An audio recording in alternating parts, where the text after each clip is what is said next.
Act natural. My sister giggled, adjusting her hair under the string lights.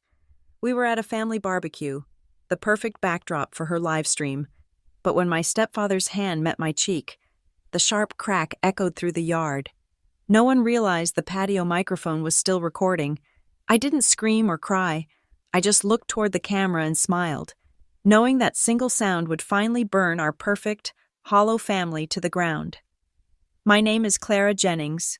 I am 32 years old, and my profession is the management of curated realities at the Denver-based media conglomerate where I work. My title is Senior PR Strategist, which is a sterile, corporate way of saying I am a painter of pretty pictures over ugly truths. I spin narratives, craft press releases that glow with sincerity, and teach CEOs how to look into a camera and lie with a straight face. I am, by all accounts, exceptionally good at my job. It's a skill honed not in a boardroom, but in the meticulously manicured backyard of my childhood home. Today, I was returning to the training ground. My sister, Sophie, is the glittering star of a universe she built from scratch, a digital Eden called Family Glow. With over 2 million followers across various platforms, she is a high priestess of domestic bliss. Her vlogs are a masterclass in soft focus perfection, mom laughing as she pulls a golden brown roast from the oven. Richard, my stepfather, demonstrating how to fix a leaky faucet with a patient, fatherly smile. And Sophie herself, the eternally sunny curator of it all. They bake cookies, they garden, they assemble flat-pack furniture with charming, rehearsed frustration that always resolves in a group hug. They are the American dream, monetized and syndicated. Their content is wholesome, aspirational, and as real as a $3 bill. The patriarch of this perfect picture is Richard, a retired police sergeant. He moves with a rigid certainty that brooks no dissent. Control is his native language. It's in the way he arranges the cutlery on the dinner table, the clipped tone he uses to correct my mother's grammar, the unnerving stillness in his eyes when things deviate from his script. He is the director, producer, and iron-fisted ruler of our little show. And my mother, Ellen, is his willing leading lady. She is a woman who has perfected the art of not seeing. Her love is a frantic, anxious thing, a constant smoothing of tablecloths and placating smiles, a desperate effort to pretend the cracks in the foundation are merely charming design features. She chose her comfort over her children long ago. A quiet betrayal that echoes in every staged laugh she offers for Sophie's camera. The occasion for my mandatory pilgrimage was Mom's 55th birthday party. It wasn't just a party, of course. With Sophie, nothing is ever just for the family. It was content, a super special birthday bash livestream for the Glow fam. As she affectionately calls her legion of followers, the theme was authentic summer vibes. Authenticity, in Sophie's world, required 3 camera setups, a ring light hidden in a Japanese maple, and a carefully curated playlist of royalty-free folk pop. As I pulled my car into the familiar driveway of the suburban home I'd fled a decade ago, I took a moment to compose my face. This was a performance, and I knew my role. I was Clara, the successful but slightly distant older sister, the one who worked a serious corporate job in the city, providing a pleasing, aspirational contrast to Sophie's bubbly, home-centric brand. I was the supporting character who showed up for big events to prove that despite my ambition, family was still, everything. The backyard was already a set piece. String lights crisscrossed above, casting a warm, flattering glow. White balloons bobbed gently in the breeze. A long table was laden with food that was both photogenic and catered. Despite the narrative that Mom had spent all day cooking her favorite recipes, neighbors and a few carefully selected, camera-friendly relatives mingled on the pristine lawn, holding glasses of white wine and laughing just a little too loudly. Sophie spotted me immediately, her eyes scanning me from head to toe, instantly assessing my outfit's suitability for her aesthetic. She broke away from a conversation and rushed toward me, her professional vlogging camera already in hand, gimbal mounted and gliding smoothly. "Clara, you made it," she chirped, her voice an octave higher than its natural register. She hugged me, a brief, stiff embrace that was more for the camera's benefit than for any genuine affection. She held the camera off to the side, capturing the candid, sisterly reunion. She lowered the camera for a moment, the public smile dropping a few degrees into something more like a manager's instruction. She leaned in close, her breath smelling of mint and anxiety. "Act natural. Clara," she whispered, the command sharp beneath the sweet tone. The fans absolutely love the sister dynamic. "Just be you." A slow, cold smile threatened to bloom on my face, and I had to bite the inside of my cheek to suppress it. Be you. The irony was thick enough to choke on. My real self hadn't been welcome in this house in 17 years. Sophie didn't want the real me. She wanted the character, the compliant, smiling prop. I nodded, arranging my features into a look of warm sincerity, a mask I had perfected at my day job. "Of course, Soph, happy to be here." I knew, with a chilling certainty that settled deep in my bones, that the natural events of the evening were going to be something nobody wanted to see. I had a feeling the carefully constructed set was about to be struck, violently. "Okay, everyone, we're going live in 5, Sophie announced to the yard at large. A switch flipped. The scattered conversations coalesced into a more cohesive performance. People straightened their clothes, refreshed their smiles. Richard, who had been observing from the edge of the patio with his arms crossed, moved to my mother's side. He placed a proprietary hand on the small of her back, his lips pulling into a tight, unconvincing smile as he looked towards Sophie's main camera. He looked less like a loving husband and more like a security guard protecting a valuable asset. My mother leaned into him, her own smile a fragile, trembling thing. The curtain was up. The lights seemed to brighten. The soft music swelled on cue. Sophie counted down on her fingers. 3, 2, 1, and then her face was illuminated by the glow of her phone screen. Hey. Glow fam. Welcome back to the channel. We are live from my amazing mom's 55th birthday party. Look at this incredible setup. Isn't it just so warm and cozy? Her voice was honey sweet as she panned the camera across the yard, past the smiling guests, the artfully arranged food, and finally settling on our parents. And look at the birthday girl with her handsome husband. Don't they look amazing? Richard offered a stiff wave. My mother giggled, a sound that was too high, too thin. It was all so perfect, so clean, so fake. My gaze drifted away from the central performance. I am a professional observer of details. After all, I took in the whole stage, the carefully placed potted hydrangeas, the citronella candles strategically positioned to keep bugs away without ruining the shot. And then I saw it. It was small, professional, and almost perfectly camouflaged. Perched atop a black metal tiki torch stand that had been repurposed as a light stand, tucked just beside the main floodlight, was a Rode NTG shotgun microphone.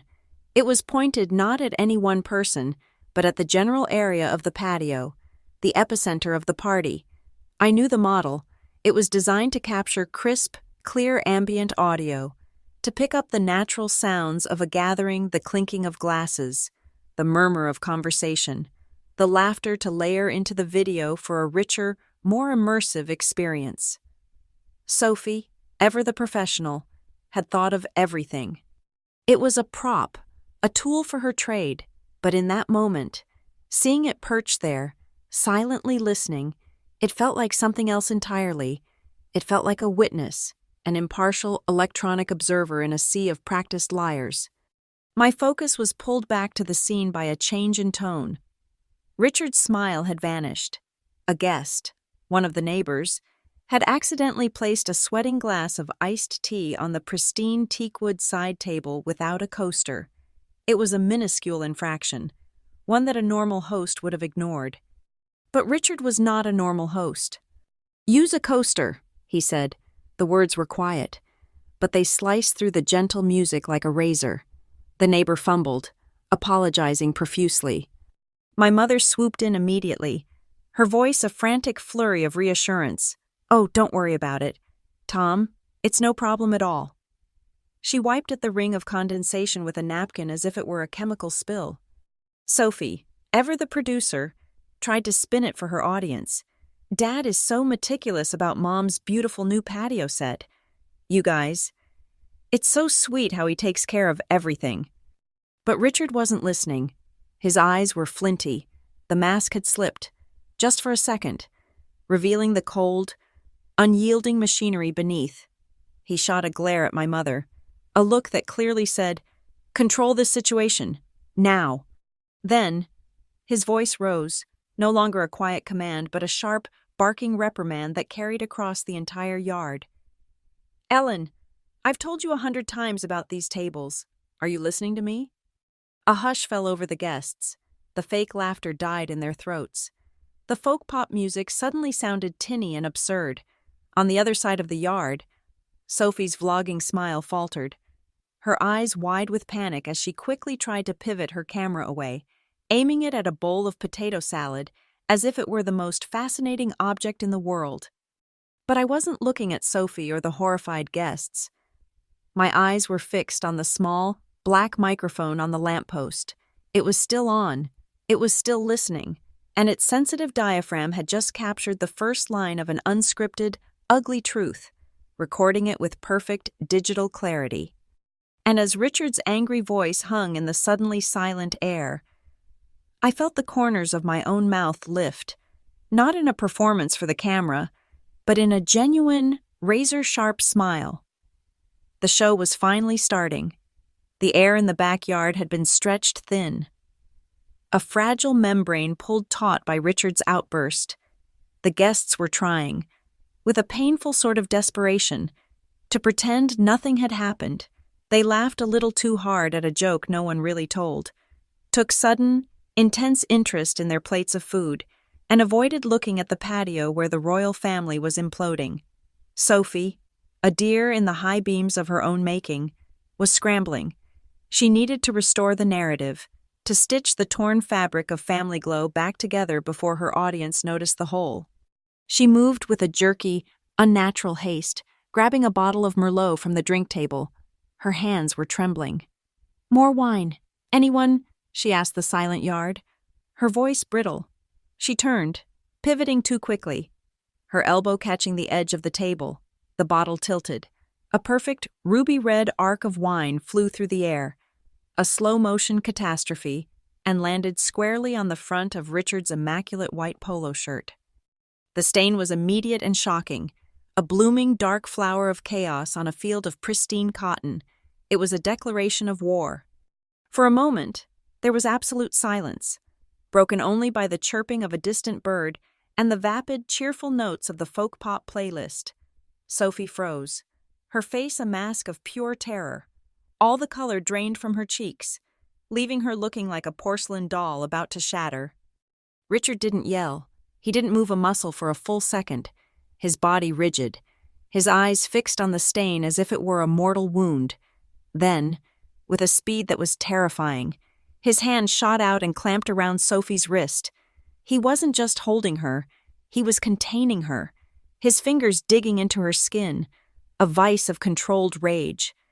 His voice, when it came, was not a shout. It was worse. It was a low, venomous hiss that was meant for her alone. But in the dead silence, it carried, "Watch what you're doing." Each word was a perfectly formed piece of ice. Sophie winced, a tiny, choked sound escaping her lips. She tried to pull her hand back, but his grip was iron. That was when my mother moved, a blur of pastel linen and panic. She didn't rush to Sophie's side. She rushed to Richard's. She placed a placating hand on his arm. Her smile stretched so wide it looked like a grimace. "Honey," she whispered, her voice a frantic caress. "It's just a little spill. Let's get a club soda." Then she glanced around at the frozen faces of their guests, her eyes wide with desperation. "People are watching." It was never about us. It was never about the pain or the fear. It was only ever about the audience.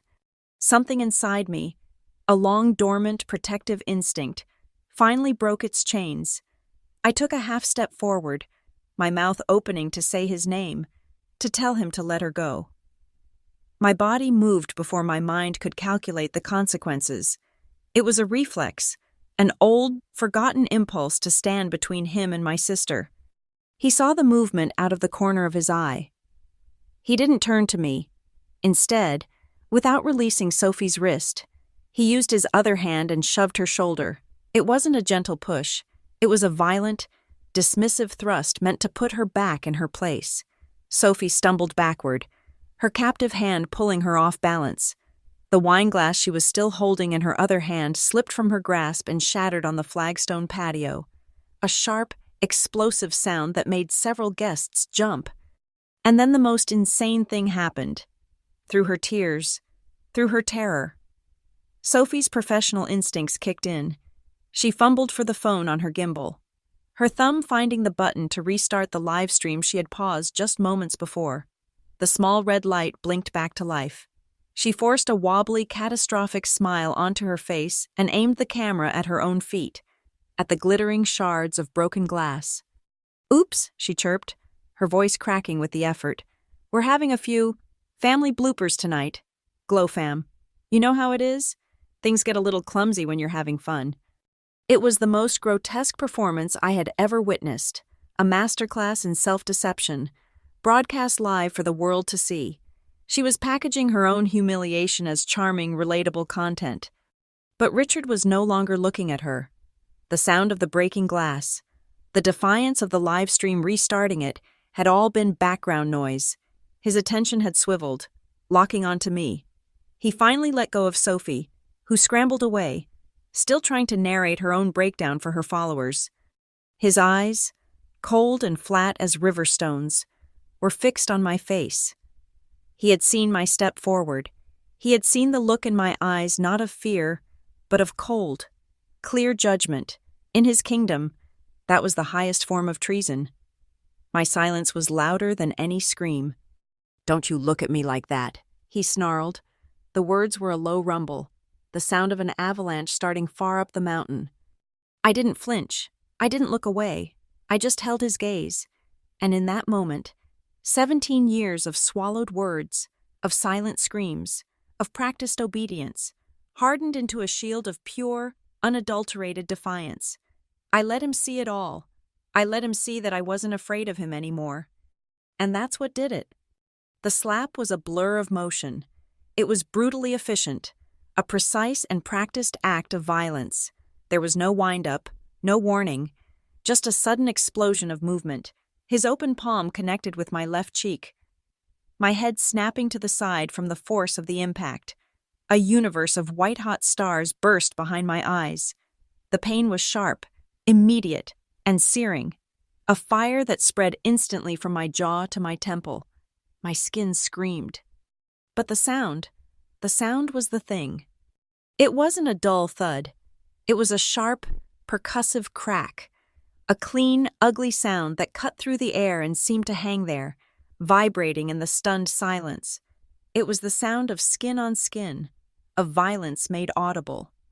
And in the split second after, I heard another sound, faint but unmistakable. A tiny, high-pitched squeal of feedback. A brief electronic hiss from the speakers dotted around the patio. It was the sound of a hot microphone picking up a loud, unexpected noise at close range. It was the sound of the witness, confirming it had heard everything. The world stopped. The folk pop music played on, a sickeningly cheerful soundtrack to the tableau of horror. Every guest was a statue, their wine glasses frozen halfway to their lips, their faces etched with shock and disbelief. Sophie's phone was still live, but it was pointed at the ground, her own hand trembling too much to hold it steady. My mother had her hands over her mouth, her eyes wide with a terror that was, for once, entirely genuine. Richard stood over me, his hands still slightly raised, his chest heaving. The mask was gone. The handsome, respectable retired officer, the doting stepfather of Family Glow, had vanished. In his place stood a brute, his face contorted in a snarl of pure, ugly rage. He saw the shocked faces of his audience, the neighbors, the family friends. He saw the facade he had spent years constructing crumble into dust in a single, irrevocable moment. His eyes darted around, wild and cornered. He saw Sophie's phone, the little red light blinking, blinking, blinking. "Camera off," he growled, his voice a guttural command. "Turn it off now." Sophie fumbled with the screen, her live stream ending abruptly. The show was over. The guests began to murmur, to look away, to suddenly find urgent reasons to gather their things. The party was dying, and they were all desperate to flee the scene of the crime. But I wasn't watching them.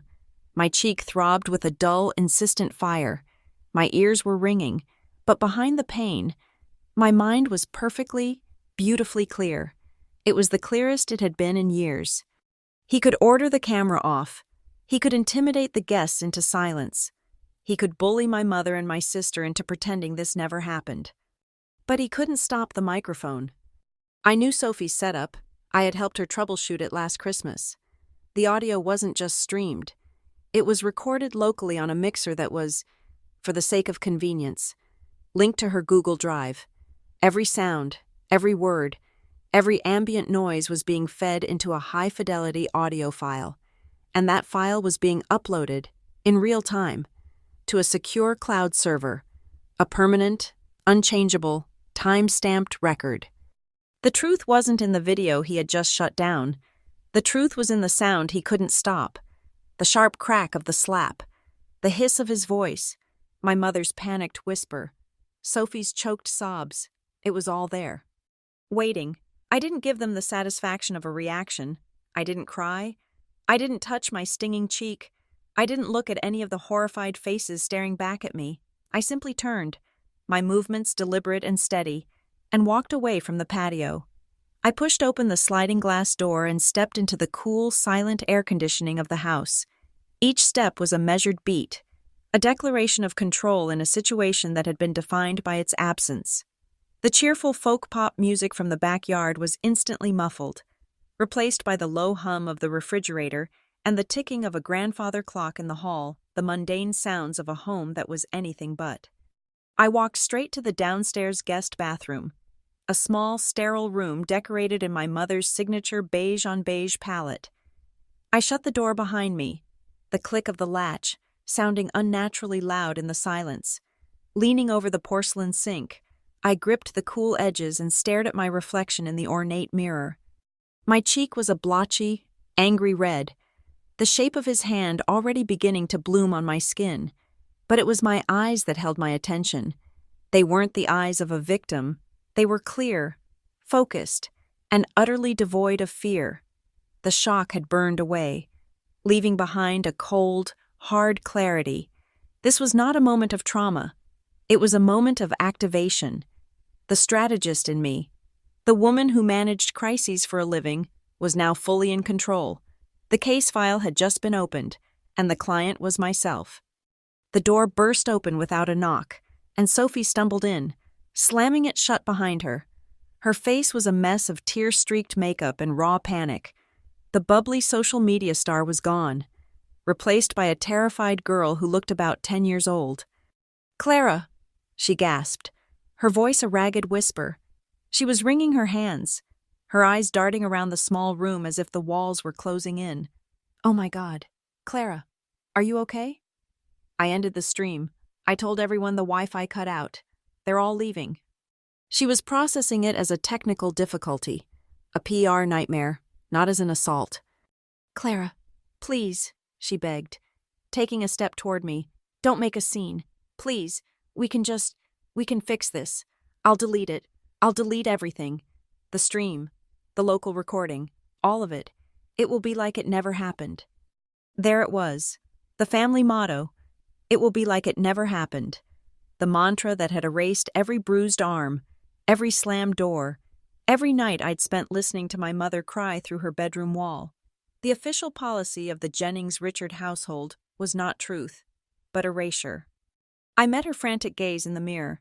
I didn't turn around. I just watched her reflection plead with my own. I took a deep breath, the air cool and steady in my lungs. My voice, when I spoke, was quiet, almost gentle. "Don't." Sophie froze, What? Don't delete it, I said, and then I turned from the sink to face her directly. The analytical part of my brain registered her flinch as she got a clear look at my face. I held her gaze, and a slow, cold smile touched my lips. Just act natural. The words hit her harder than Richard's hand had hit me. Her own directive, her own brand identity, turned into a weapon and handed back to her. She stared at me, her mouth opening and closing silently. Confusion warred with fear in her eyes. She had no idea what I meant, but she understood the tone. The power dynamic in the room, in our entire relationship, had just been permanently rewritten. She didn't know the specifics of the system she used every day. To her, it was magic. You press a button, and you're live. You press it again, and you're not. She thought of data as a fluid, ethereal thing that could be summoned and dismissed at will. But I knew the truth. Data is not fluid. Data is concrete. It has weight, and it is permanent. Last year, Sophie had a meltdown when a 2-hour live baking session file was corrupted, and she lost a lucrative sponsorship deal. I was the one who came over on a Saturday, armed with my laptop and a deep understanding of digital asset management. I was the one who explained to her that she needed redundancy. I set up a system for her that was practically bomb-proof, the kind of setup we use for our high-profile corporate clients before a major press conference. Her streaming software, OBS, was configured to do 3 things simultaneously the moment she hit Go Live. First, it streamed to her primary platform. Second, it recorded a high-resolution version directly to her laptop's hard drive. Third, and most importantly, it sent a duplicate, uncompressed audio-video feed directly to a designated folder in her Google Drive account. From there, a simple script I'd written would automatically transfer a copy to a private, unlisted backup channel on a different video platform. Redundancy on top of redundancy. It was a digital fortress designed to protect her content. She had no idea it was about to become the archive of her family's crimes. I pushed past her, leaving her standing dumbfounded in the bathroom, and walked into the den. Richard's study. It was a room I hated, all dark wood and leather, smelling of his cologne and self-satisfaction, but it contained what I needed: a computer. I sat down in his large leather chair, the seat still warm from him, and woke up the desktop. It was unlocked. Of course it was. The king of the castle has no need for passwords in his own domain. I opened a web browser. My fingers flew across the keyboard, typing in the URL for the admin login panel I'd bookmarked for her months ago. My heart wasn't pounding. My hands weren't shaking. I felt a profound and unsettling calm, the detached focus of a surgeon about to make the first incision. Username SJ, admin, password. Family Glow Forever 2021. The pathetic, childish password she'd chosen herself. I clicked login. The dashboard loaded instantly. On the left was a list of recent uploads, and there it was, at the very top of the list. File live 2025 10/07/19 32.mp4. Status uploading 78%. A blue progress bar was inching its way toward completion. 78% of the truth had been saved. The rest was following close behind. The audio file, a separate wave stream for higher quality, would be there too. I felt a ghost of a touch on my shoulder and flinched, but it was just Sophie. She had crept into the room, her face pale. She stared at the screen, her eyes widening as she saw the familiar dashboard. "What are you doing?" she whispered. "Clara, that's my system." "I know," I said, not taking my eyes off the progress bar. "I built it for you. Remember, to make sure you never lost anything important." 82%. I didn't click on the file. I didn't need to see it. I didn't need to hear it. I had the original recording stored in the hard drive of my memory, a file that had been playing on a loop for 17 years. To watch it now would be to introduce emotion into the equation, and I needed to remain clinical. This was not about catharsis. This was about strategy. 89%. I right-clicked on the file name. A menu appeared. I selected Get Shareable Link. A small box popped up with a long, complex URL. I clicked the button to copy it to the clipboard. 94%. I opened a new tab and logged into a secure, encrypted email account I kept for sensitive work communications. I composed a new message. I pasted the link into the body for the recipient. I typed in my own personal, primary email address, the one on my phone, the one I checked 100 times a day. 98%. I moved the cursor to the subject line. My fingers hovered over the keyboard for a moment. What was the correct label for this exhibit? What was the proper filing name for the end of my silence? I typed 2 words. Subject.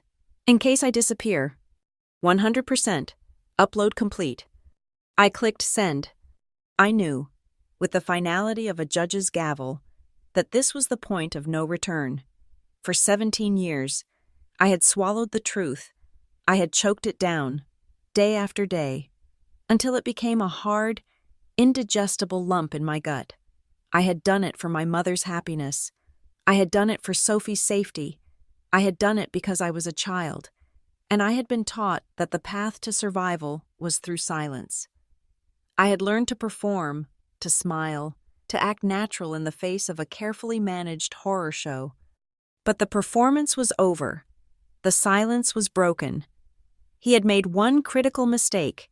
He had created a scene, but he had forgotten to check if the microphones were hot.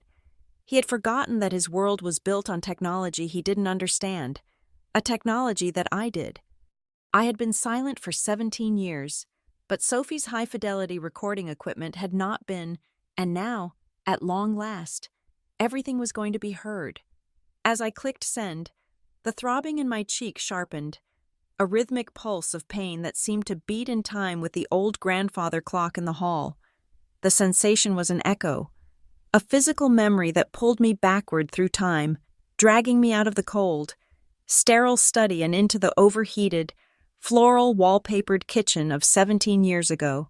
The smell of Richard's leather chair faded, replaced by the scent of my mother's burnt toast and the cheap, pine-scented cleaner she used on the linoleum floors. I was no longer a 32-year-old woman in control of a burgeoning crisis. I was 15 again, and I was about to learn the fundamental rule of my new life. He had been in our lives for just under a year, a solid, unmovable presence who had systematically replaced every trace of my late father, from the photos on the mantel to the old, worn armchair in the living room. At first, my mother's happiness had been so radiant it was almost blinding. She laughed again. She wore bright colors. She hummed while she cooked. Richard was charming, attentive, and firm. He was, in her words, the strong hand we both needed. I saw something else. I saw the way his smile never quite reached his eyes, the way he watched everything with a cold, assessing gaze, the way his politeness was just a thin shell over a core of unyielding iron. The argument was about something so trivial, so monumentally stupid, that I can barely recall the specifics. I think it was about a concert, a punk rock band he deemed unsuitable. I had a weekend job and had saved my own money for the ticket. I had presented my case calmly, logically, as if I were in a debate class. I had facts and figures, a detailed plan for transportation, a list of friends I'd be with. I treated him like an equal, a reasonable adult. That was my first mistake. The answer is no. Clara, he'd said, not looking up from his newspaper at the kitchen table. We're not discussing it further. That's not fair, I'd said, my teenage indignation flaring. You haven't even given me a reason. I'm 15, not a child. I'm responsible. He slowly folded his newspaper, the crisp rustle of the paper the only sound in the room. He placed it on the table with deliberate precision. Your mother and I make the decisions in this house. Your job is to accept them.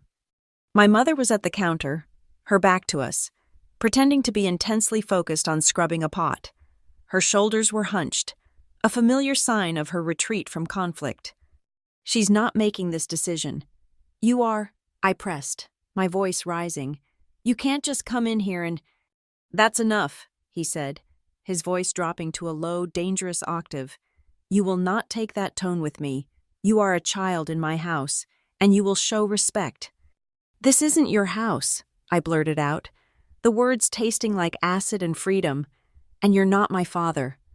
The silence that followed was absolute. It was a vacuum that sucked all the air from the room. My mother stopped scrubbing. Even the hum of the refrigerator seemed to die. He stood up from the table, his chair scraping loudly against the floor. He was a big man, and he seemed to fill the entire kitchen. I stood my ground, my heart hammering against my ribs, but I refused to look away. I had spoken a truth, a forbidden truth, and I felt a wild, terrified exhilaration. He didn't yell. He didn't raise his hand in a way I could see coming. It was a single, swift movement, an explosion of violence that came and went in a heartbeat. His open palm struck my cheek. It wasn't the stinging, almost theatrical slap from the party tonight. It was a hit, a solid, punishing blow that rocked me on my feet and sent a shockwave through my skull. My ear rang with a high-pitched, metallic whine. The world tilted, the floral wallpaper swimming before my eyes. The first thing I registered after the initial shock was my mother's gasp. It was a tiny, bird-like sound of distress. But she didn't rush to me. She didn't confront him. She stayed frozen at the sink, her knuckles white where she gripped the edge.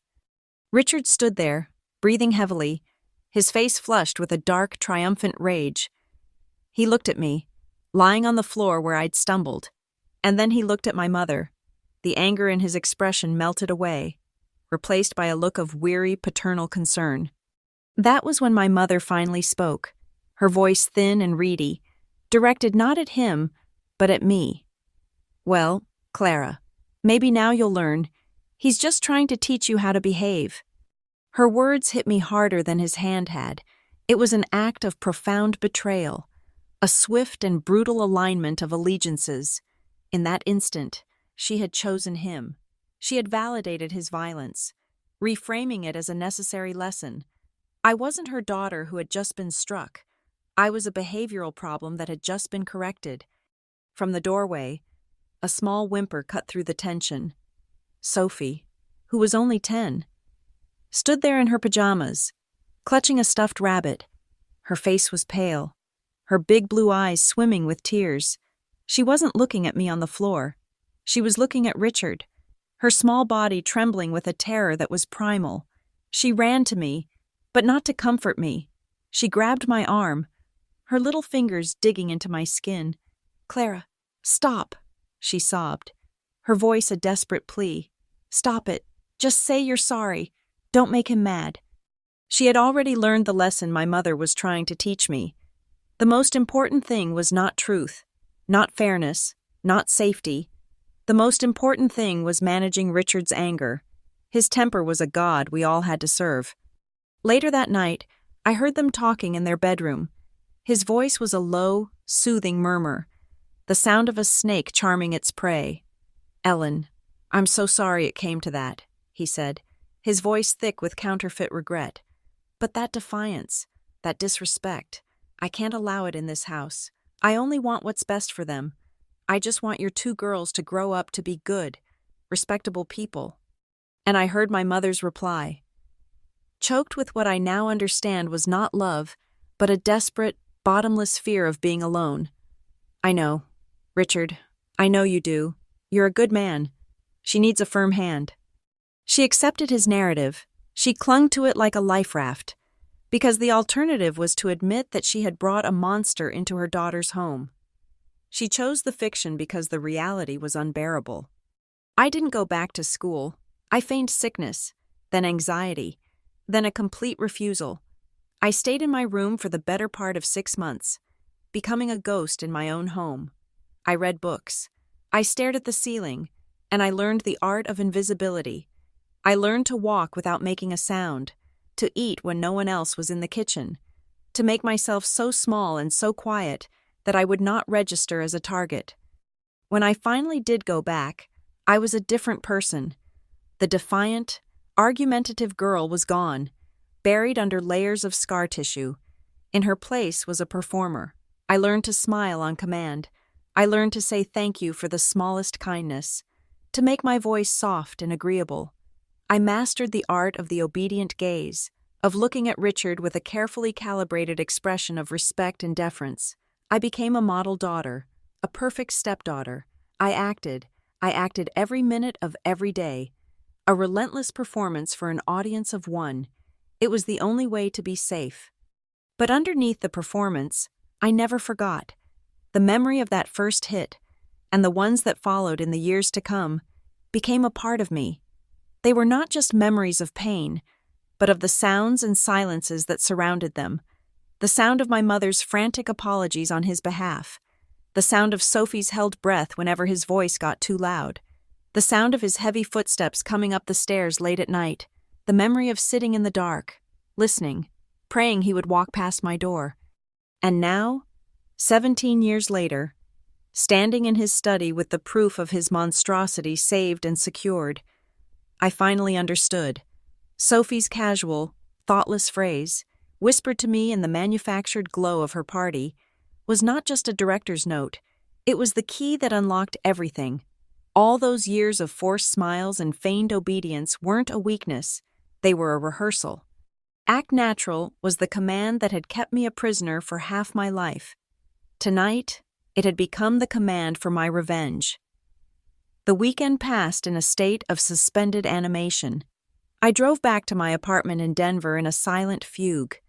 The hum of the tires on the asphalt, a hypnotic drone, the world outside my car window, the sprawling suburbs, giving way to the sharp, clean lines of the city seemed distant and unreal.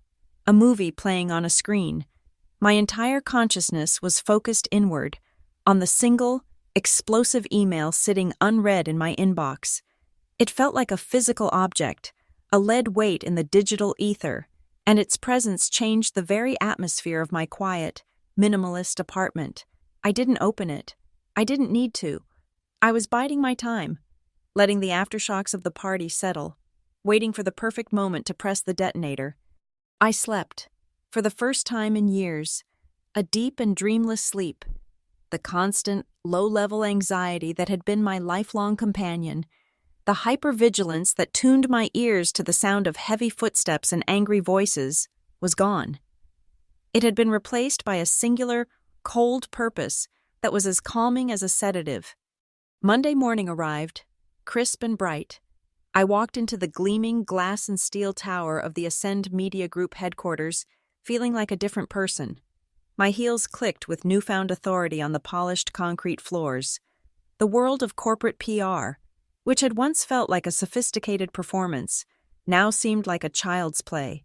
I had spent my life managing the fictional narratives of others. Now, I was about to manage a truth. My department, Crisis Communications, is the nerve center of the company, a place where reputations are built, broken, and painstakingly reassembled. We call our main conference room the Situation Room, a self-important nickname that was, for once, about to be appropriate. I was barely settled at my desk, the steam still rising from my coffee, when my boss, Marcus Vance, appeared at my door. He was a man who moved with the sleek, predatory grace of a shark, all sharp suits and sharper instincts. He lived for the scent of blood in the digital water. "Clara, Situation Room, now," he said, not breaking stride. "We've got a live one." I followed him in. The team was already assembled, a collection of the sharpest, most cynical minds in the business, their faces illuminated by the glow of the massive 8K screen that dominated one wall. On the screen was a paused image, a manicured lawn, scattered party debris, and the corner of a teakwood table. "What are we looking at?" Marcus asked, taking his position at the head of the table. Jenna, our lead social media analyst, swiveled in her chair. Potential viral event. Dropped into our monitoring feeds about 3 hours ago from an anonymous tip line. It's a video file. Seems to be a raw, unedited feed from a live stream that was abruptly cut. The source is allegedly the influencer Family Glow. A murmur went around the table. Everyone knew Family Glow. They were a case study in wholesome, monetized domesticity. Allegedly, Marcus pressed, "The file is messy, no branding, but the metadata links back to Sophie Jennings' known production accounts," Jenna said, tapping at her tablet. The audio is problematic. We're flagging it as a potential Tier 1 crisis event. Domestic violence, brand implosion, the works. My heart began a low, heavy drumbeat against my ribs. I kept my expression neutral, my hands steady as I placed my coffee cup on the table. I was an observer, a professional. That was the role I would play. "All right," Marcus said, his eyes gleaming with the thrill of the hunt. "Let's see it. Play the clip." Jenna tapped her screen. The image on the wall flickered to life. The video was shaky, filmed from a low, skewed angle as if the camera had been dropped. You could see the legs of a table, scattered shards of glass, and the corner of a floral rug. It was the view from Sophie's phone after Richard had shoved her. The video itself was worthless. But the audio was pristine. The high-fidelity shotgun microphone had captured everything. The sound was so clear, so intimate. It felt like we were standing in the middle of the yard. We heard Sophie's desperate, chirpy voice trying to cover, "Oops, we're having a few family bloopers tonight. Glow fam." Then, the low, snarling sound of Richard's voice, a voice I knew better than my own. "Don't you look at me like that." The conference room was silent. You could feel the air thicken, the professional detachment of my colleagues sharpening into focused intensity. And then, another voice. His voice, louder this time, filled with venom. It was a part of the audio I hadn't consciously registered during the chaos. A string of words he must have spat in the split second before he moved. "You ungrateful, worthless little brat." Crack.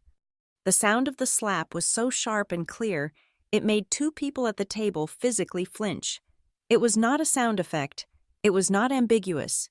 It was the raw, ugly, undeniable sound of violence. It echoed in the acoustically perfected conference room, a sonic bomb that obliterated 17 years of silence. Jenna paused the clip. The silence that followed was heavy and profound. Marcus stared at the screen, his expression grim. "Jesus Christ," he breathed. He looked around the table. "Okay, this is big. This isn't just a brand crisis. This is a criminal matter. Jenna, what's the source? Can we trust it?" "It's an anonymous upload to a file-sharing site," she said. "The link was sent to a dozen media outlets. We were just the first to analyze it. It'll be everywhere by noon. The problem is authenticity. Without the original source confirming it, the family can claim it's a deepfake, a sophisticated fabrication, their word against an anonymous file." Marcus nodded, already mapping out the strategy. They'll deny, they'll hire a lawyer, release a statement about a malicious attack on their family. If we can't verify the source, the narrative gets muddy. It becomes a "he said," "she said." He leaned forward, his eyes scanning the team. "We need to be able to confirm this is real. If we can independently verify the source, we can get ahead of this. We could break the whole story." The room was quiet as everyone processed the challenge. This was my moment, the opening I had been waiting for. I took a slow, deliberate sip of my coffee, placed the cup down, and folded my hands on the table. All eyes turned to me as I spoke, my voice perfectly level, the calmest in the room. "I can help authenticate it," I said. Marcus raised an eyebrow. "How so?" "Clara." "I know that system," I said, the lie smooth and practiced. I consulted on a very similar streaming and cloud backup setup for a lifestyle blogger last year. It's a custom configuration using OBS to create simultaneous, multi-platform redundancies. If that clip came from their system, there will be a digital watermark in the file's container, a unique signature in the metadata that proves it came from their specific hardware and software chain. I leaned back in my chair. If you can get me the original file, not a compressed download, I can likely verify its authenticity within the hour. A wave of impressed and surprised looks passed around the table. I had just presented a plausible, highly technical solution that was entirely true in its mechanics and entirely false in its context. I was both the anonymous source and the independent verifier, the perfect crime. Marcus smiled, a slow, predatory grin. "Get her the file," he commanded. Clara, this is your lead. I want a full authentication report on my desk by 11. I nodded, gathered my things, and walked out of the conference room, my composure a perfect, impenetrable shield. I didn't rush. I walked back to my corner office, the one with the floor-to-ceiling view of the city. I shut the door, slid the privacy screen across the glass wall, and sat down at my desk. My hands were trembling now, just slightly. The adrenaline was finally hitting me. Jenna had already sent the file. I downloaded the raw multi-gigabyte video file to my secure server. I ignored the video track and isolated the pristine, uncompressed wave audio stream. I swiveled in my chair and pulled my professional-grade Sennheiser headphones from their stand, the ones I used for analyzing the subtle tonal shifts in a CEO's voice during a mock press conference. I plugged them into the DAC on my desk and slipped them over my ears. The office fell away. The world fell away. There was only the sound. I pressed play. I listened to the entire, unedited recording. I heard the cheerful music. I heard the clink of glasses. I heard Richard's first outburst over the coaster. I heard my mother's frantic placating. I heard Sophie's hand trembling as she poured the wine. I heard the shatter of the glass. And I heard what the conference room hadn't. In the moments of stunned silence after the slap, the shotgun mic, designed to pick up every detail, had done its job. I could hear Sophie's tiny choked sobs, and then a sound that made my blood run cold. A desperate, terrified whisper. Her whisper. "Please, Dad, please, I'm sorry." He had broken her, too, and in her terror, she was still trying to appease him. I listened to it all. I cataloged every sound, every word, every damning second of audio. It was the soundtrack to a lifetime of fear, a complete and irrefutable record of the truth. When it was over, I took off the headphones and sat in the profound silence. I looked at the file on my screen. 2025, 10, 07, 19, 32, raw, MP4. A meaningless string of numbers, a piece of data. I right-clicked, rename. My fingers typed out a new name, a title, a declaration. Natural Act Final, MP4. I saved it. I began to type up my authentication report, my fingers flying across the keyboard, weaving a web of technical jargon and irrefutable logic that would serve as the nail in his coffin.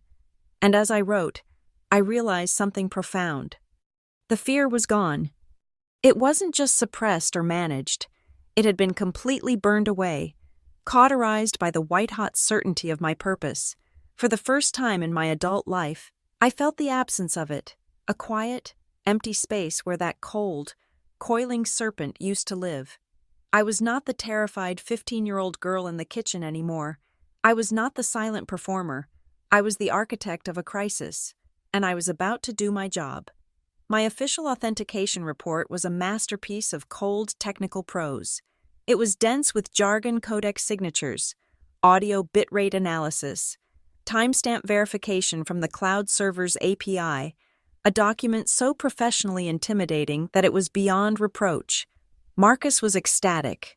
We fed the story, along with my anonymized expert analysis, to an exclusive contact at a major online news publication known for its investigative journalism. We didn't just leak a clip. We delivered a fully packaged, verified, and explosive exposé. I had laid the fuse, and for 3 days, I waited, a quiet and patient demolitions expert, for the world to light the match. The story broke on a Thursday afternoon. I was in my office, watching our proprietary social media analytics dashboard. I had set up a specific tracker for the keywords Family Glow, Sophie Jennings, and Richard Miller, my stepfather's surname, which he had never shared with us. For hours, the graph was flat. Then, at 2:17 p.m., a single, influential media blogger with a reputation for dismantling influencer culture posted an article. The headline was simple: "The unseen footage from Family Glow," and the caption, the beautiful, perfect caption that would become the first hashtag, was the one I had anonymously suggested in the initial tip. Behind the perfect family vlog. On my screen, The graph twitched, then it jumped, then it became a solid, vertical red line, shooting straight for the ceiling. Shares, retweets, comments, a tidal wave of digital outrage cresting in real time. I watched, my face impassive, as the life's work of my family was systematically dismantled in a matter of minutes. The internet, in its faceless, collective fury, was doing my work for me. My phone, sitting face down on my desk, began to vibrate.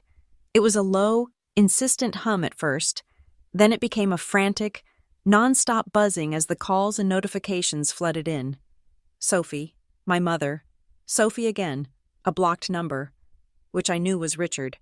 I let it buzz. The vibrations were a satisfying, tactile confirmation that the missile had hit its target. Then, a new notification. Sophie had created a new group chat on WhatsApp. The name of the group was simply Family. The irony was exquisite. I opened it, a spectator entering the Colosseum just as the Lions were released. Sophie's first message was a frantic block of text, riddled with typos and devoid of punctuation. "Oh my God, have you seen it? It's everywhere.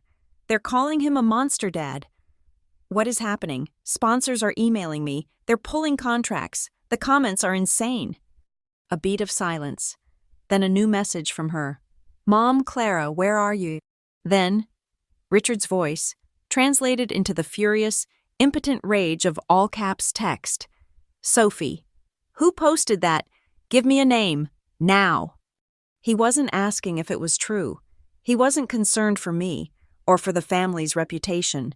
His only concern, his only driving impulse, was to identify the traitor, to find the source of the leak and punish them.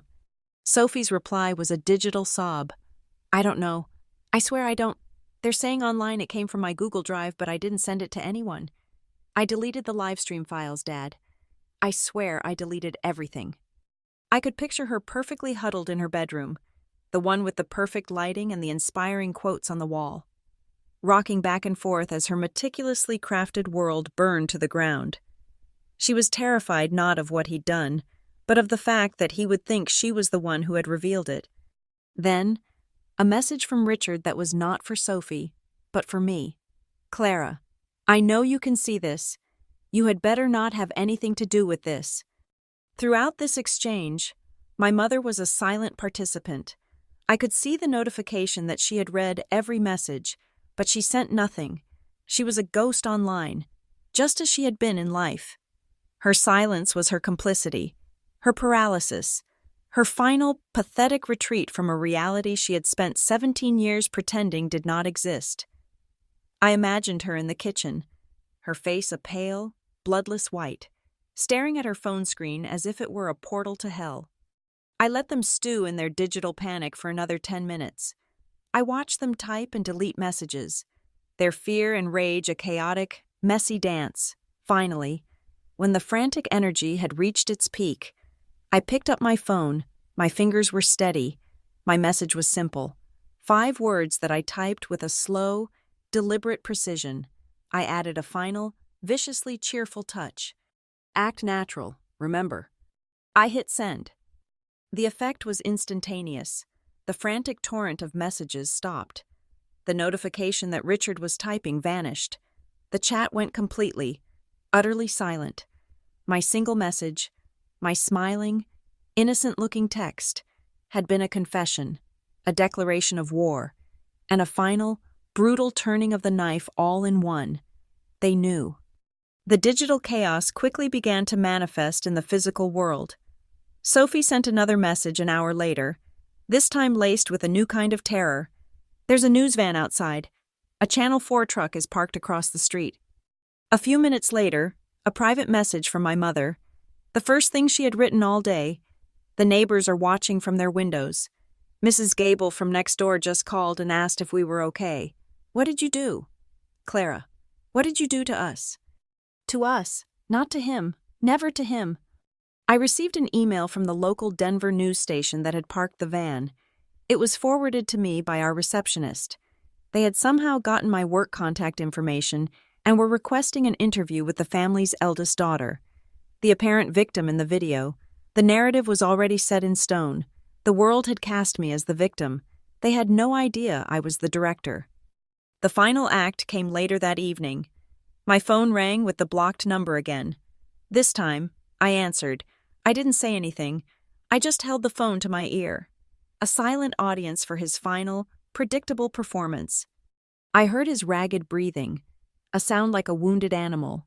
Then, his voice, not yelling, but a low, guttural roar of pure, undiluted fury. You, he seethed. You did this. You will regret this for the rest of your life. Do you hear me? I heard a loud crash through the phone, the sound of something shattering against a wall. Glass, maybe, or plastic. Whoever betrays me will regret it, he screamed, his voice dissolving into an incoherent bellow of rage. Another crash, louder this time, followed by a grunt of effort and a final, splintering crack. Then, the line went dead. He had destroyed his own phone, his last lifeline to the world he had once controlled. A king smashing his own throne because he could no longer stand the sight of it. I ended the call and placed my phone back on the desk. I felt nothing. No fear, no satisfaction, not even a grim sense of triumph. I just felt quiet.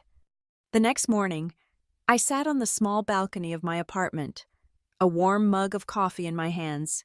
The city was waking up below me, a vast, indifferent machine of glass and steel. My phone was buzzing with messages of support from friends and colleagues who had seen the news. My face, my name, was still out of it. For now, I was an anonymous silhouette. I thought about the name of their channel, the brand they had poured their lives into, Family Glow, a name meant to evoke warmth, light, and a perfect, radiant happiness. They had spent their entire lives building a facade that was meant to glow for the cameras. And now they were finally, truly glowing. I took a slow sip of my coffee, the bitter warmth a pleasant sensation. From my vantage point high above the city, I watched the morning sun catch the edge of a skyscraper, and I allowed myself a small, very faint smile. Their perfect family was finally radiating, not with light, but with the orange glow of a raging fire, burning down to ash and smoke. The firestorm I had ignited online was merely the first phase, the air campaign designed to soften the target and create chaos. Now, it was time for the ground invasion. The weekend provided the perfect cover. While the world was busy reacting, sharing, and commenting, I was in my apartment, methodically escalating the assault on 3 strategic fronts: the platform, the law, and his prestige. My actions were devoid of rage. This was not a passionate crime, but a cold, logical, and flawlessly executed strategy. My first target was the source of their power, Sophie's digital empire. Using an encrypted browser and a VPN routed through a server in Estonia, I drafted a formal complaint to the Content Regulation Board of the video platform that hosted her channel. I created a temporary anonymous email address for the correspondents concerned.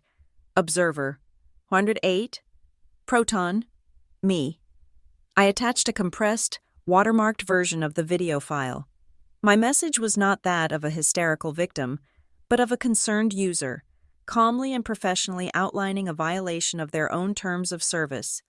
I quoted the specific clauses related to the depiction of violence and harmful acts. I pointed out that the channel, Family Glow, was built on a foundation of family-friendly content, making the broadcast of an unmitigated assault particularly egregious. My final line was a piece of carefully crafted bait. As a platform that purports to prioritize user safety, I trust you will conduct a swift and thorough review to determine if this channel continues to meet your community standards. I was not demanding action. I was inviting them to enforce their own rules, putting the onus of responsibility squarely on them. The second front was legal. This required a different kind of weapon. I spent Saturday morning not in anger, but in deep research, cross-referencing legal journals, court records, and news articles. I wasn't looking for just any lawyer. I was looking for a specific type. I found her in Catherine Cat Riley, a Denver-based attorney whose reputation was forged in the crucible of high-profile domestic violence cases. She was known for being brilliant, relentless, and for her masterful use of the press to advocate for her clients. She was a shark, and I was about to chum the water. I drafted another email from my anonymous account. This one was different. It was concise, factual, and deeply compelling. Subject: irrefutable evidence regarding Richard Miller, former DPD. The body of the email contained a link to the full uncompressed audio and video files in a secure password-protected folder, along with a copy of my own verified authentication report. I provided a brief, dispassionate summary of the events, Richard's full name and address, and the names of the other individuals present.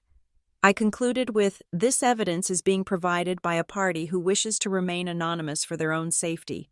We trust you will know how to proceed to ensure justice is served." I wasn't asking for help. I was delivering her the biggest case of her year on a silver platter. I clicked send and closed the laptop. The legal gears were now in motion. The third and final front was personal. It was designed to dismantle the very foundation of Richard's identity, his status as a respected former officer of the law. He wasn't officially employed, but he was the vice chairman of the Colorado Police Veterans Association, a prestigious role that gave him influence and a deep sense of pride. The association had a strict code of conduct, a public commitment to integrity and honor. I found the email address for their internal ethics committee. The final email was the most formal of all. I attached the clip and a link to the breaking news story. My message was brief and brutal. To the members of the ethics committee, I am writing to inform you that your vice chairman, Richard Miller, is the man featured in the attached, authenticated video. His actions bring profound dishonor to your organization and to the uniform he once wore. I am confident you will take the appropriate action.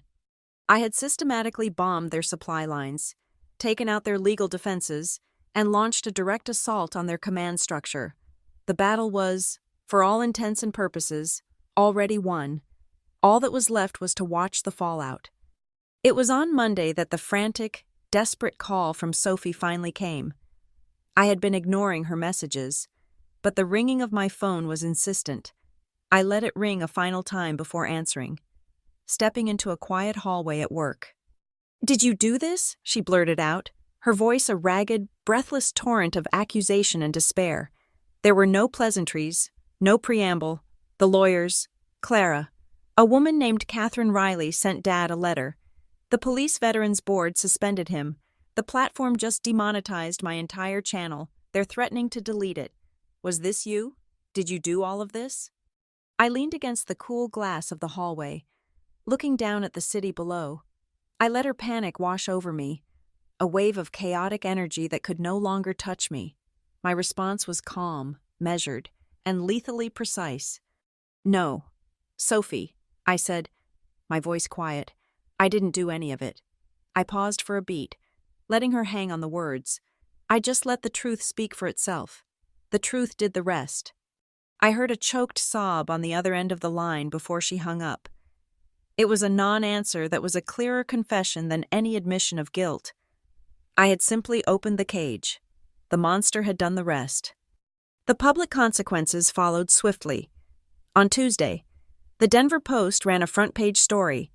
Former officer under investigation for assault after viral video surfaces. The article mentioned that the video's authenticity had been confirmed by experts at a leading national media analytics firm, a beautiful, anonymous citation of my own work. Richard was no longer a beloved vlogging dad. He was a suspect. The court of public opinion had already convicted him. The official, legal conviction was now just a formality. That evening, I received the text from my mother. It was the first time she had initiated contact since her panicked message about the neighbors. Her words were few, but they carried the weight of a lifetime of denial. "You are destroying this family." I stared at the message on my screen for a long time. The old me, the 15-year-old girl, would have felt a pang of guilt, a flicker of doubt, but that girl was gone. I thought of my reply, not with anger, but with the dispassionate clarity of a historian correcting a record. "The family was destroyed a long time ago." I typed, "I'm just sweeping up the ashes."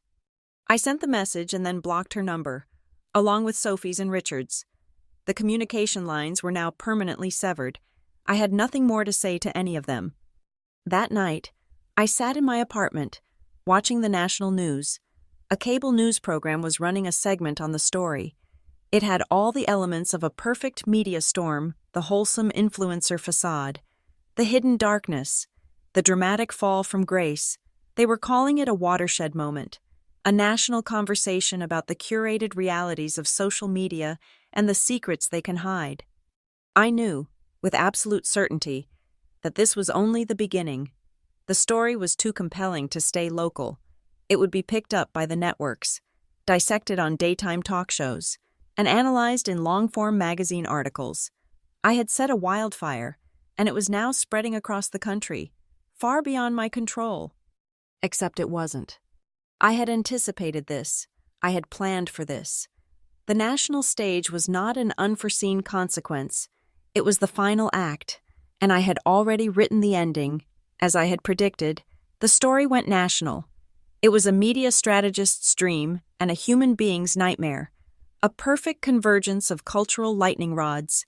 In the space of a week, Family Glow went from a case study in brand success to a case study in sociopathy.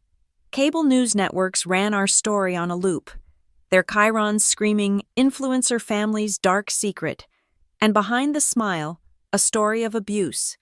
Panels of talking heads, from psychologists to former prosecutors, dissected the audio with grim fascination. On TikTok, a whole ecosystem of content sprung up around the incident, with creators analyzing Sophie's old vlogs for signs of distress, their videos set to haunting, slowed-down pop music. Richard, cornered and desperate, made his final, fatal mistake. He decided to fight back. He agreed to an exclusive, sit-down interview on a primetime cable news show known for its pugilistic host and contrarian worldview. It was a classic move for the guilty man. Find the one platform that will validate your delusion.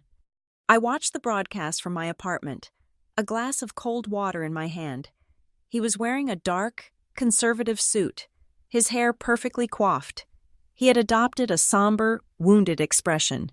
He looked directly into the camera, his eyes radiating a practiced sincerity that I knew was reserved for judges and internal affairs investigators. "This has been a malicious, calculated attack on my family," he said, his voice trembling with manufactured emotion. "That video, that horrible video, it was doctored, it was edited, cut up, and manipulated to create a completely false narrative. They took seconds from different times and spliced them together to make me look like a monster." The host nodded sympathetically, lapping it up. "So you're saying the slap, the sound we all heard, it never happened as depicted?" "Absolutely not," Richard said, shaking his head with sorrowful conviction. "I have never and would never harm a member of my family." It was a good performance, almost believable, but he was an actor from a bygone era, trying to stage a play in a world that now demanded forensic proof. The next morning, the Associated Press ran a story that was syndicated to every major news outlet in the country. The headline was simple and devastating: "Forensic Audio Lab confirms Family Glow. Recording is authentic, unedited." The report, which I had commissioned and leaked myself, was a masterpiece of scientific objectivity. It detailed the analysis of the uncompressed WAV file, identifying the unique electronic signature of Sophie's recording equipment. It explained that the continuous, ambient soundscape, the chirping crickets, the distant traffic, the hum of the patio lights was unbroken throughout the recording. The lead analyst was quoted, "The audio is a single, continuous take. The event depicted, including the percussive sound consistent with a slap, occurred in the sequence it was recorded. Any claim of editing or manipulation is inconsistent with the forensic evidence." The report specifically mentioned the high-fidelity patio microphone. That small, insignificant prop became the star witness, the silent, impartial observer whose testimony was beyond refute. Richard's last-ditch defense had been publicly and scientifically annihilated. And then, the culture took over. A journalist, citing an anonymous source, reported on the text message I had sent to the family chat. The phrase was just too perfect to ignore. Within hours. Act. Natural was the #1 trending topic on Twitter. It became a meme, a cultural shorthand for hypocrisy. People used it to caption photos of politicians making promises, of celebrities issuing hollow apologies, of corporations greenwashing their images. TikTok videos showed people staging perfect, smiling family photos before dissolving into chaotic arguments, all set to the hashtag. My small, private act of vengeance had become a piece of the public lexicon. For Sophie, the fallout was absolute. The brands that had built her career fled as if her channel were a burning building.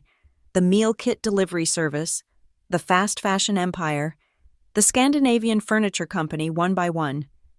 They released carefully worded statements on social media. We are deeply troubled by the recent reports, and our brand does not condone violence in any form, and we have terminated our partnership with Sophie Jennings. Effective immediately, her comment section, once a curated garden of praise, became a toxic wasteland of vitriol. She was no longer an influencer. She was a pariah. In the midst of this public immolation, I decided to speak. I agreed to a single, anonymous interview with a well-respected national news program known for its long-form, sensitive reporting. They had a recurring segment called Voices of Survival. My voice was digitally altered, a low, toneless hum that betrayed no emotion. I was just a silhouette on a screen, a disembodied story. The journalist was gentle, her questions thoughtful. She asked me about the facade, about the pressure to maintain the perfect image. I answered in calm, measured sentences, using the language of my profession to dissect my own life. But it was her final question that mattered. If you could say anything to your family right now, what would it be? I was silent for a moment, not for dramatic effect, but because I was considering the honest answer. I thought of my mother's complicity, Sophie's fearful ambition, and Richard's reign of terror. I would say thank you, I finally said, my altered voice sounding strange and foreign in my own ears. Thank you for teaching me how to act. It's a valuable skill. I used it every day to survive you. And now, I'm using it to live without you. The public response to the interview was a tidal wave. The quote was everywhere. People seemed to connect not just with the abuse, but with the idea of the performance, of the mask worn to survive a toxic environment, whether at home or at work. The anonymous email account I had used to contact the lawyer was flooded with thousands of messages. They were from strangers, people telling me their own stories, sending me their support, calling me brave. They were cheering for a person they didn't know, a silhouette, a voice. The final pieces of the old world fell away. My mother, who had lived so much of her life for an audience, vanished completely. Her Instagram, her Facebook, her Pinterest board of perfect table settings all deleted. She pulled the digital curtain down and disappeared behind it. And then, the news broke. Richard Miller had been arrested. A local news helicopter filmed him being led from the house in handcuffs, his face shielded from the cameras with a jacket. He didn't look like a monster or a king. He just looked like a defeated, middle-aged man. He was booked on assault charges and held pending a bail hearing. I saw the news on my phone as I was riding the elevator up to my office. I watched the short, looping video of his arrest 3 times. Then I put the phone back in my pocket. My colleagues who passed me in the hall gave me subtle, knowing nods of support. They didn't know the whole story, but they knew I had been the one to verify the clip. They saw me as a hero who had helped expose a monster. They had no idea I had also been the one to load the gun and supply the bullet. When I got to my desk, I stood for a long time, looking out the window at the city. The war was over. I had won. Every objective had been met. He was disgraced, disarmed, and incarcerated. Their sham family was a smoldering ruin. The truth was out. I felt no joy. There was no surge of triumph, no sweet satisfaction of revenge. The adrenaline that had fueled me for the past week had vanished, and in its place was a vast, profound quiet.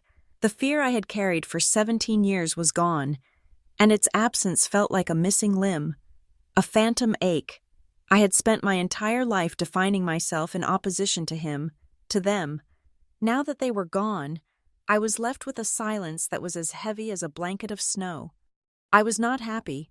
I was not sad. I was just still. A week passed. The silence that had settled in my apartment was no longer a novelty. It was becoming my new normal. The storm had moved on, leaving a strange, clean stillness in its wake. The news cycle had found new monsters to chase, the hashtags had faded, and the world, for the most part, had forgotten. But I had not. I was in a state of quiet observation, watching the legal proceedings against Richard grind forward with bureaucratic slowness, a machine I had set in motion but no longer needed to steer. I was working from home, reviewing a benign press release about a new corporate sustainability initiative, when the buzzer for my building rang. The sound was so jarring in the silence that I physically flinched. I wasn't expecting anyone. I checked the small video screen by the door. A figure stood on the rain-slicked pavement below, huddled under the building's awning. Her hair was a matted, unwashed tangle. She was wearing a shapeless gray hoodie and sweatpants. It took me a full 10 seconds to recognize her. It was Sophie. I buzzed her in, a part of me, the cold, strategic part, warned against it. This was an unscheduled variable, a loose end, but another part, a deeper, older part I thought had atrophied long ago, felt a reluctant pull. I unlatched my apartment door and waited. I heard her footsteps on the stairs, slow and heavy, the steps of a person carrying an immense weight. When she appeared in my doorway, she looked even worse than she had on the small screen. Her face was puffy and pale, her eyes red-rimmed and hollowed out. The vibrant, glowing girl from the vlogs had been entirely extinguished, leaving behind this gray, exhausted husk. She looked at me, her gaze a mixture of raw hatred and utter defeat. She didn't wait for an invitation. She walked past me into the living room, her wet sneakers leaving dark prints on my polished hardwood floors. She stood in the center of the minimalist space, turning in a slow circle, taking in the clean lines, the neutral colors, the complete and total absence of clutter. My home was the physical embodiment of everything her life was not. "So this is it," she said, her voice a hoarse croak. "The winner's circle." She finally turned to face me, her arms crossed tightly over her chest. "You won. Are you happy now?" "Is this what you wanted?" The question was a raw nerve, an accusation meant to wound, but it didn't. I closed the door and leaned against it, regarding my sister not as an enemy, but as a piece of wreckage washed up on my shore. "No, Sophie," I said, my voice quiet. "I never wanted to win. I just wanted it to be real." "Real," she shrieked, the word tearing from her throat, a sound of pure anguish. "Real. I'll tell you what's real. Clara. My channel has been deleted, not suspended, deleted. My AdSense account is frozen. Every brand contract has a morality clause. They're suing me to get their money back. I have 2 million followers who send me death threats every single day. I can't leave the house without a news van trying to follow me. I have nothing. I have lost everything." She was screaming now, her voice echoing in the sparse, quiet room. Her pain was so immense, so all-consuming, that it was almost a living thing, but it was a pain I couldn't connect with. She was mourning the loss of a stage, the applause of a crowd, the revenue from a fantasy. She wasn't mourning the family that had never been real in the first place. "You haven't lost everything," I said, my voice cutting through her hysteria with a cold, clean edge. "You've only lost an illusion." My words struck her silent. Her mouth snapped shut, her chest heaving with ragged breaths. She stared at me, her eyes wide with disbelief, as if I had just spoken to her in a foreign language. The concept was so alien to her that she couldn't process it. Illusion was all she'd ever had. It was her currency, her product, and her prison. And then, something inside her broke. The rage and the defiance crumbled, and she collapsed. She didn't just cry. She dissolved, sinking to her knees on my floor, her body racked with a grief so profound it seemed to pull her toward the center of the earth. She buried her face in her hands, and her sobs were the raw, ugly, unperformative sounds of true despair. Through the tears, she gasped out the words, a confession forced from a place of absolute brokenness.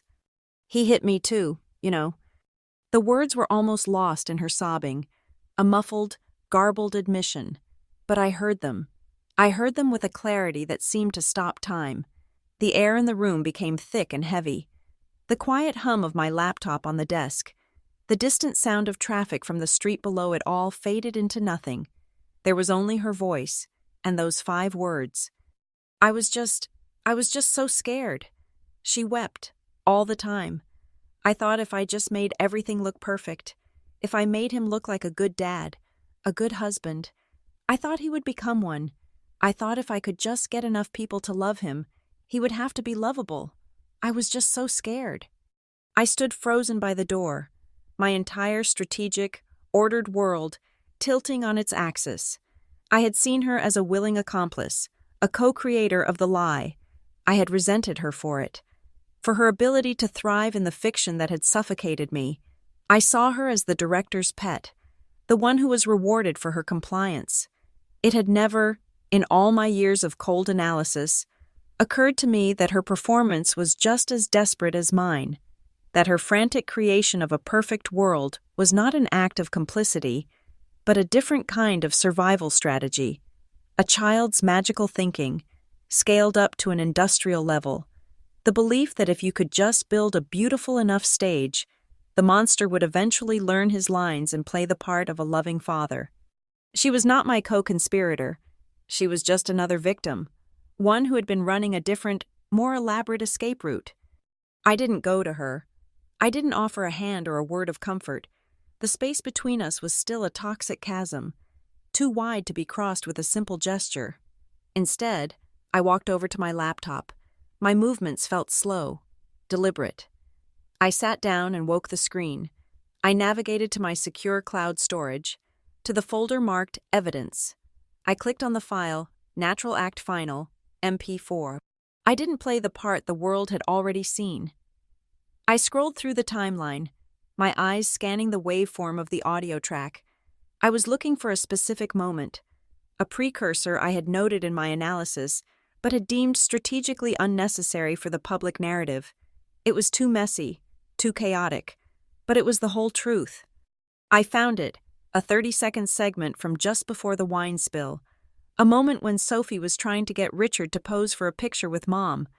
The main camera was pointed at my mother, but the secondary, wide-angle camera that Sophie used for B-roll had captured the side of the patio. I turned the laptop around so she could see the screen. She looked up from the floor, her tear-streaked face a mask of confusion. "Watch," I said, my voice flat. I hit play. On the screen, the party was still in its performative stage. Sophie, bubbly and bright, was trying to coax Richard into a pose, just one for Instagram. "Dad. The Glow fam loves you too." He was visibly irritated, his smile a tight line. He muttered something I couldn't hear. Sophie laughed nervously and lightly touched his arm, trying to pull him into the frame. And then it happened. It was so fast it was almost invisible. Believing he was out of the main shot, he turned his head slightly and slapped her. It wasn't the full, open-handed blow he had given me. It was a short, vicious backhand to her upper arm, a gesture of pure, contemptuous dominance, a punishment for her insistence. Sophie flinched violently, a choked gasp escaping her lips. She stumbled back, her bright vlogging smile dissolving for a split second into a mask of pure terror before she expertly reassembled it. The entire exchange took less than 2 seconds. It was the blink and you'll miss it violence of a seasoned abuser, the kind that happens in the periphery, the kind you learn to pretend didn't happen. It was immediately after that, in her flustered, terrified state, that she had turned and spilled the wine. I paused the video. I swiveled the laptop back to face me and closed it. The quiet returned, deeper and heavier than before. Sophie was still on the floor, but she was no longer crying. She was staring at the spot where the laptop had been, her eyes unfocused, replaying the scene in her mind, the scene that, until this moment, had only existed in her memory. A memory she had probably tried to convince herself was an exaggeration, a misinterpretation. But now she had seen it, hard, digital, irrefutable proof of her own secret. I looked at her, this broken girl on my floor, my sister, and I finally asked the question that had been hanging in the air since the night of the party. My voice was not triumphant, it was not accusatory, it was just quiet. Now do you understand why I smiled? She looked up at me, her eyes finally meeting mine, and for the first time, there was no anger, no resentment, no performance. There was only a vast, hollow, and shared understanding. She nodded slowly, a single, silent tear tracing a clean path through the grime on her cheek. Sophie left my apartment an hour later. We didn't speak another word. There were no apologies, no promises of a future reconciliation. The chasm between us was too vast, carved by years of secrets and divergent paths of survival. I watched her walk down the hallway, her shoulders still slumped in defeat, but with a flicker less of the frantic panic she'd arrived with. I closed the door, not on a sister, but on the final, grieving ghost of a past I was now ready to bury. The silence that returned was different. It was no longer a heavy, static quiet. It felt lighter, clearer, as if a low-frequency hum I had lived with my entire life had finally been switched off. I didn't know what this new quiet was, but I knew it was peace. That evening, I did something I hadn't done in weeks. I turned on the television. I wasn't looking for news about them, but the universe, it seemed, had one final piece of validation to offer. The late-night national news was on, and a segment was just beginning. It was a follow-up on the Family Glow story, a final post-mortem on the implosion of a digital dynasty. The screen showed a short, edited clip of the party, the string lights, the smiling guests, the perfect facade. Then, it cut to the raw, shaky footage from Sophie's phone. The audio stark and brutal. They played the key moment, the sound that had started it all.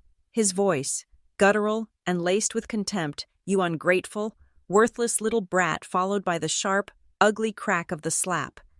As the clip faded to black, the news anchor, a woman with a serious, empathetic expression, looked directly into the camera. The chyron at the bottom of the screen was not sensational. It was a simple, declarative statement of fact. Audio confirmed full recording from patio mic tells the whole story. I watched the screen. My own reflection, a faint ghost on its surface. I heard Richard's enraged shout one last time, followed by the faint, terrified whimper from Sophie that I now understood so much better.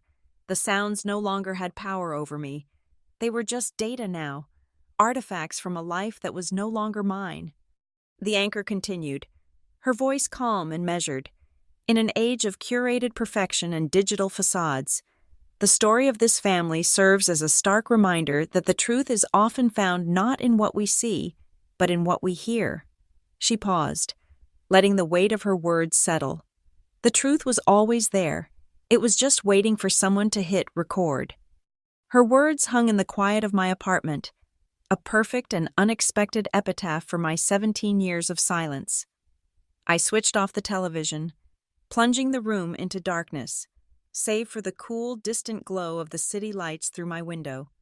I slid open the glass door and stepped out onto the balcony. The night air was cold and clean against my hot cheek, a welcome, grounding sensation. I leaned against the railing, looking down at the intricate web of lights that was Denver. A million separate stories unfolding in the darkness. For the first time, I felt like one of them, a single point of light, untethered and anonymous and free.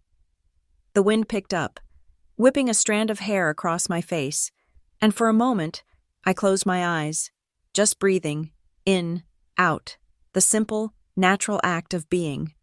My phone, which I'd left on the small balcony table, began to ring. The screen lit up with an unknown number, a New York area code. I almost let it go, wanting to preserve the moment of peace, but some new instinct, a nascent curiosity about what came next, made me answer. Hello? Am I speaking with Ms. Clara Jennings?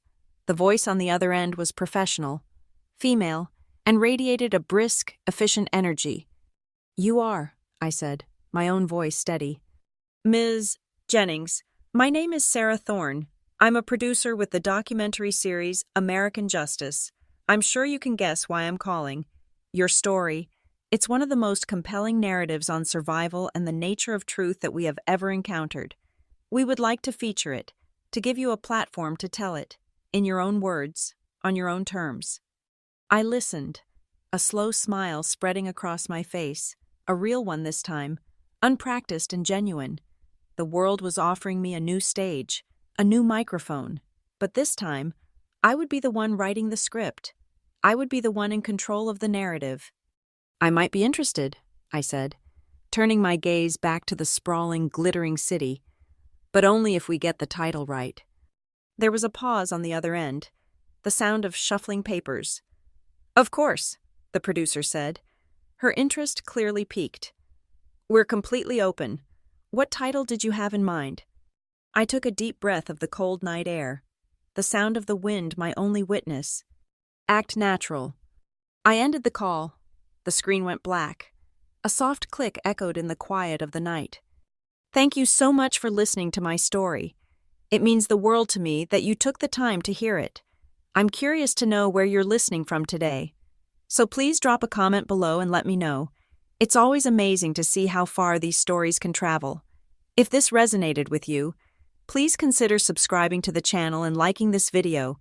And if you really want to support the work we're doing here, hit that hype button. It tells the algorithm that this is a story worth hearing, and it helps ensure that more people get a chance to listen.